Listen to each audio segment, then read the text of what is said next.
कढ़ी पकौड़ा, सोने चांदी की लड़ाई, प्रॉपर्टी की लड़ाई, रात को सोने की जगह की लड़ाई, ये सब तो आम बातें हैं।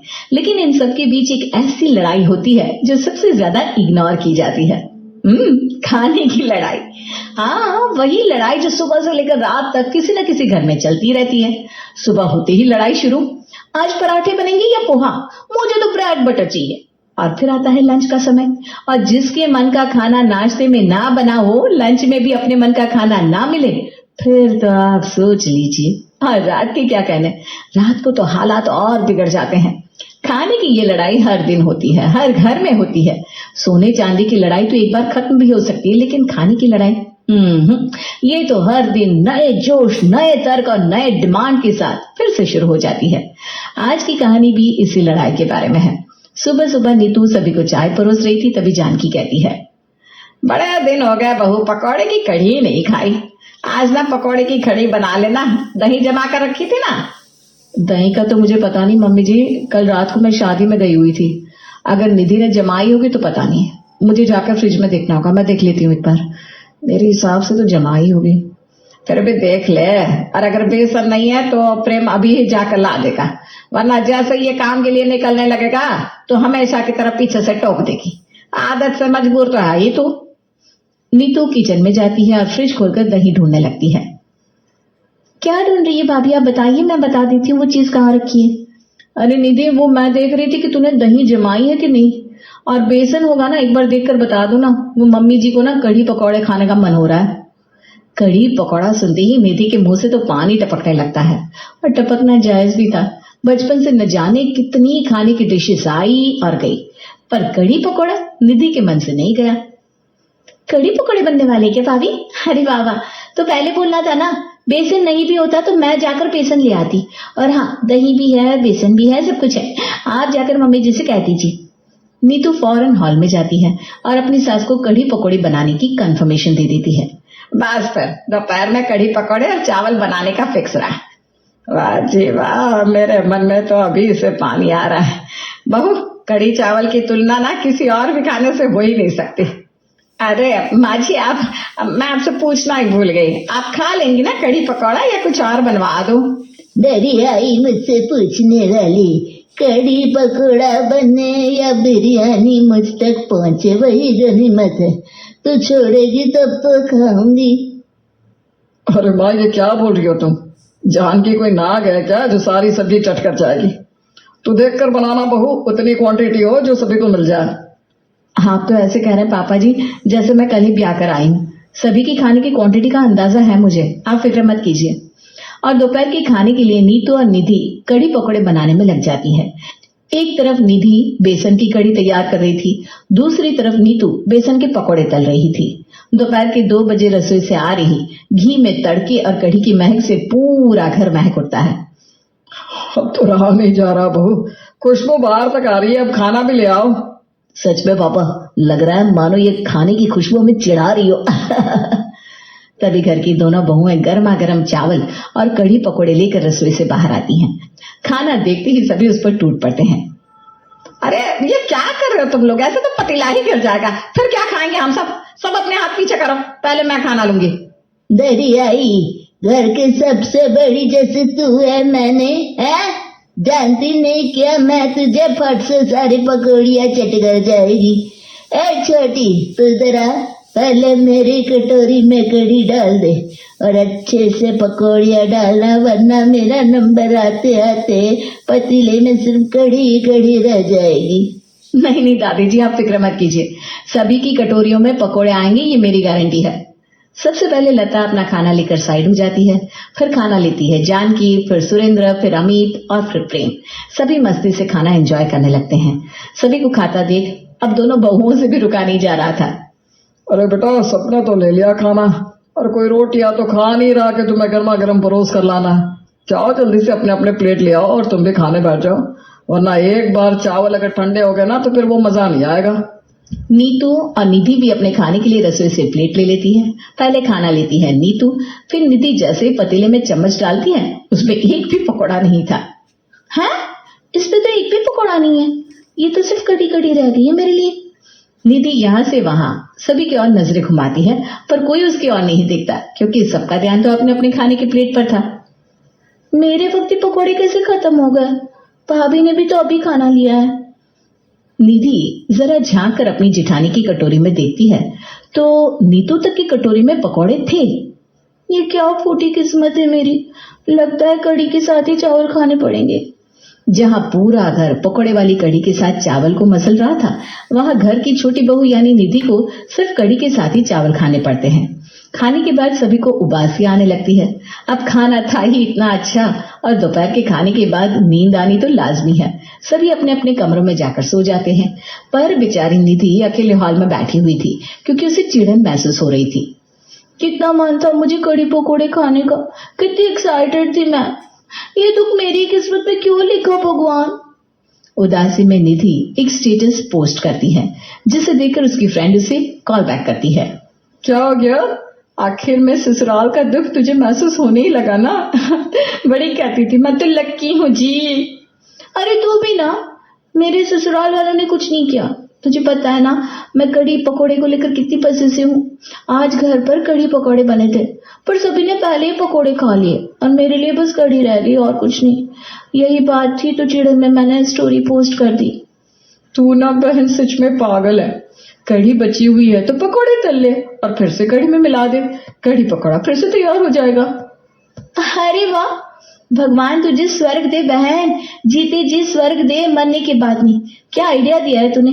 इरिटेशन और दुख में मेरा दिमाग काम ही नहीं कर रहा था। क्या सही उपाय बताया है तूने। और किचन में जाकर निधि फिर से बेसन के पकोड़े तल लेती है। अब बची हुई कढ़ी को खौला लेती हूँ और उस पर पकोड़े डालकर ढक कर रख देती हूँ। अभी तो दोपहर का खाना खाया ही है, भूख भी नहीं है, किस पेट में खाऊंगी। और अपने रात के खाने के लिए कढ़ी पकोड़े को फिर से तैयार कर निधि रसोई में एक तरफ रखकर बाकी कामों में लग जाती है। निधि घर के सारे काम तो कर रही थी पर उसका ध्यान रसोई में रखे हुए कढ़ी पकोड़े पर ही था। निधि कढ़ी पकोड़े के बारे में अपनी जिठानी तक को नहीं बताती और उसके साथ मिलकर रात के खाने की तैयारियों में लग जाती है। तू सब्जी बना रही है तो फिर मैं पराठे बना लेती हूँ निधि। हाँ भाभी आप पराठे बना लो, वैसे भी अब खाने का वक्त हो ही गया है। अरे तू प्याज क्यों काट रही है? वो डिनर में आलू प्याज की सब्जी बना रही हो ना भाभी। आलू प्याज की सब्जी बना रही है?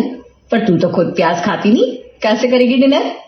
मुझे पता है भाभी, मैं नहीं खाती प्याज तो क्या हो गया, बाकी सब तो खाते हैं ना। और वैसे भी मुझे आज भूख नहीं है, मैं बिना डिनर करे ही सो जाऊंगी। खुद ही खुद में मुस्कुराती हुई निधि खाना तैयार करके बाहर सभी को परोस देती है। सभी खा खा कर अपने कमरे में चले जाते हैं और फिर जाती है निधि रसोई में अपना खाना लेने। अब आएगा ना मजा, इतने सारे पकोड़े अकेले मैं खाऊंगी, कोई रोकने टोकने वाला नहीं। सभी सो रहे हैं, आराम से टीवी चालू करूंगी, टेबल पर पैर चढ़ाऊंगी और टीवी देखते हुए आराम से मजे लूंगी पकोड़े की कड़ी का। निधि जैसे पतीले के ऊपर से प्लेट हटाती है उसका तो कलेजा ही मुंह को आ जाता है। पतीले के अंदर सिर्फ कोरी कड़ी थी। हाँ, ये कैसे हो सकता है, किसने मेरी कड़ी पकोड़े खा लिए।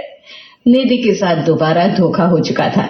अगली सुबह नाश्ते के वक्त जहां सभी आराम से उपमा खा रहे थे, रात की बची कड़ी को खत्म करने के लिए निधि कड़ी के साथ पराठे लेकर खाने बैठ जाती है। मौज तो आपकी है मैडम, दोबारा तिबारा खा रही हो ना ये कड़ी पकौड़ा। तुम बताओ, हमें तो बस एक ही बार नसीब हुआ। देख लीजिए माँ जी, फिर आप कहती है मैं नागिन हूँ, 10-10 बार खाती हूँ। यहाँ तो 10 बार आपके पोते की बहू खा रही है। ये क्या बात हुई निधि, अगर कड़ी पकौड़ा बचा था तो मुझे भी दे देती, मैं कौन सा तेरी दुश्मन हूँ। पिछली दोपहर तो मेरी कटोरी में गिनकर 4 पकौड़े आए थे।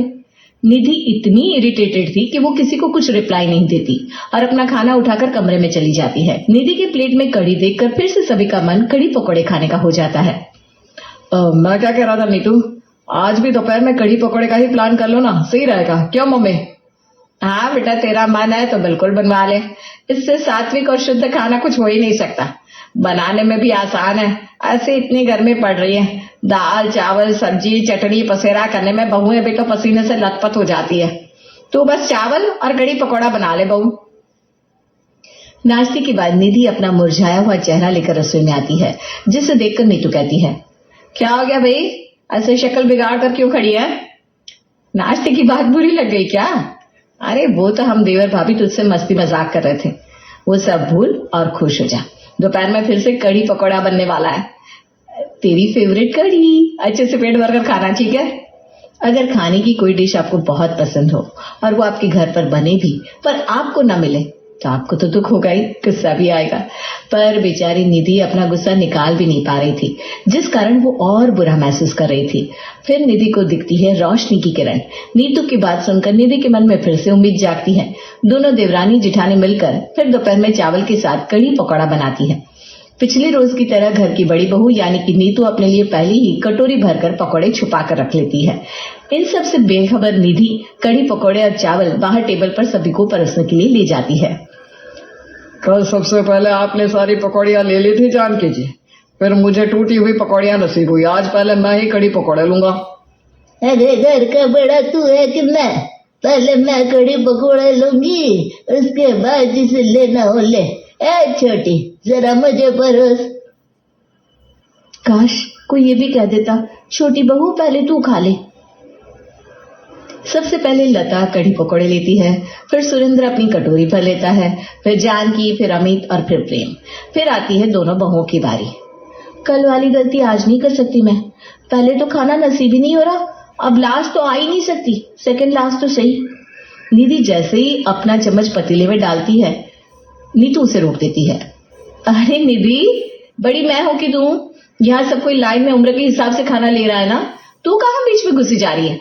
लेने दे मुझे, फिर ले लेना, पूरा पतीला ले लेना। अब जब पतीले में कुछ बचा ही नहीं था तो बेचारी निधि लेती भी क्या। निधि को फिर से कढ़ी नसीब होती है। कोरी कढ़ी चावल के साथ लेकर निधि लता के पास जाकर बैठ जाती है। कल भी तेरी कटोरी में पकौड़ी नहीं थी बेटा, आज भी नहीं है तो पकौड़े नहीं खाती क्या? खाती हूँ ना दादी, पर यहाँ सभी लोग पहले पकौड़े ले लेते, मेरे लिए बचता ही नहीं है। अच्छा, पर ऐसा कैसे हो सकता है? तेरे साथी नीतू ने भी खाना डाला है, उसकी कटोरी में तो पकौड़े हैं। हाँ दादी, इनफैक्ट कल तो मैंने दोबारा पकौड़ियाँ तली थी और कढ़ी में डालकर भिगोने के लिए रसोई में रखी भी थी, वो भी कोई खा गया। अब सामने से जाकर किसी से पूछूंगी तो सभी को लगेगा मैं उन पर इल्जाम लगा रही हूँ। पर आप ही बताइए, मैं भी तो इंसान हूँ ना, मेरा भी तो खाने का मन करता है।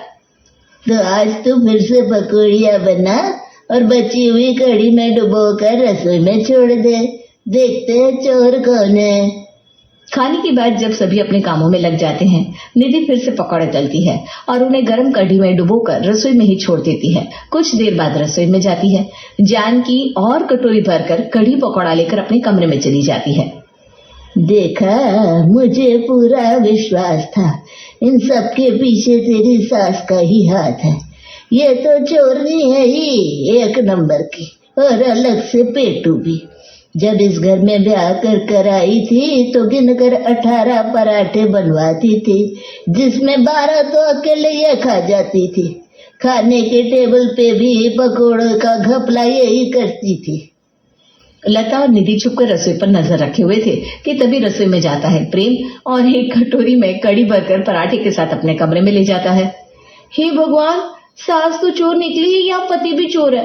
किसी ने ये नहीं देखा कि मुझे दोपहर में भी पकोड़े नसीब नहीं हुए थे, और आज सुबह मुझे क्या कह रहे थे प्रेम कि मैं 2 से 3 बार कढ़ी पकोड़े खा चुकी हूँ। बताइए दादी। एक एक कर सभी रसोई में रखे कढ़ी पकोड़े पर हाथ साफ कर रहे थे। फिर जाती है रसोई में नीतू, जिससे बेसन के सूखे पकोड़े अलग से ही फ्राई करके खुद के लिए रखे थे।